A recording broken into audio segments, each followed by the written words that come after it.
કે ભાઈ તું આ લૌકિક સંપદા જે માંગે છે એ લૌકિક સંપદા સાથે આવવાની નથી. તારા શરીર માટે છે પણ તારી આત્માને માટે લૌકિક સંપદા નથી. તે હજુ આ પુરુષની ઓળખાણ કરીને કે આ દિવ્ય પુરુષ કોણ છે. એની પાસે તું કોઈ અલૌકિક વસ્તુ માંગ. એ તો અલૌકિક વસ્તુનો ભંડાર છે. તું અલૌકિક વસ્તુ માંગ. અલૌકિક વસ્તુ શું છે? રીવાદાસ વિચારવું પડી કે લૌકિક અને અલૌકિક વસ્તુ. જ્ઞાની પુરુષ હતો એટલે એને હાથ જોડી ગયું, મહારાજ મારા આત્માના કલ્યાણ માટે કઈક લૌકિક વસ્તુ કહેતા હતા.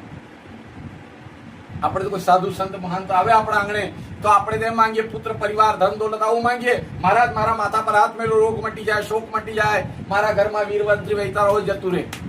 આપણે આ બીજું કઈ માંગીએ ને મહારાજ એક દોરો કરી રહ્યા છે, મારી ભેંસ દૂધ આપતી આવું માંગીએ. પણ પેલાને જ્ઞાન થયું કે અલૌકિક વસ્તુ માંગો, આત્માના કલ્યાણનું.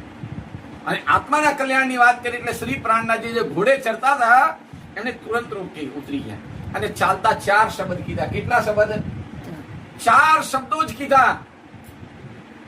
માણસ 6 મહિના સુધી નહીં બોલ્યો. કેટલા મહિના સુધી? 4 શબ્દમાં શું કીધું? ધામ તલાવ કુંજવન સોહે, માણિક નહેર બનકી જોહે, પશ્ચિમ ચોગાન બડો બન કહીએ, યો પુખરાજ જમનાજી લહીએ, આઠો સાગર 8 જીમી કે 25 પક્ષ છે. ધામ ને પરમધામના 25 પક્ષ છે, પણ એની પછી અક્ષરધામ છે અને આ કાલમાયાનું બ્રહ્માંડ છે. બ્રિજ અને રાસનું મંડળ છે. યોગમાયાના બ્રહ્માંડમાં બાલ મુકુંદ અને બાકી બિહારી અખંડ છે. એ ભાઈ તું એનું ધ્યાન કર. અને યુગલ સ્વરૂપે પરમધામમાં બિરાજમાન છે. આટલી વાત કીધી અને રેવાદાસ 6 મહિના સુધી નહીં બોલ્યો. કેટલા મહિના સુધી? એને ચોટ લાગી ગઈ કે હો આજ દિન સુધી હું તો લૌકિક સંપદાનો વિચાર કરતો હતો, આ તો અલૌકિક વાત કી, આત્માના કલ્યાણની વાત. કારણ કે આત્મા એ પરમાત્માનું સ્વરૂપ છે અને પરમાત્માનું ધામ નિરાકાર યોગમાના બ્રહ્માંડથી પરે છે. તો એ પરમાત્માના ધામની વાત કરી. અલૌકિક સંપદા 6 મહિના સુધી. આપણે આજે આટલી બધું જ્ઞાન લેવા છતાં પણ આપણે આપણા દિલમાં ચોટ નહીં લાગે. કેમ? કે માયાજન્ય પ્રવૃત્તિઓમાં આપણા જીવને નષ્ટ કરી નાખી, આપણી શ્વાસોની ગતિને ખતમ કરી નાખી. આપણે શ્વાસોને સમજી નહીં શક્યા કે પરમાત્મા એવો ચંદનના બાગ રૂપી શ્વાસ આલ્યો.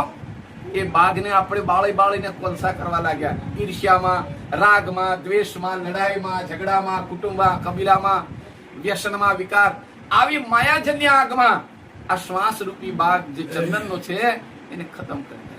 અલૌકિક પદાર્થ માટે આ શ્વાસ મળ્યા હતા.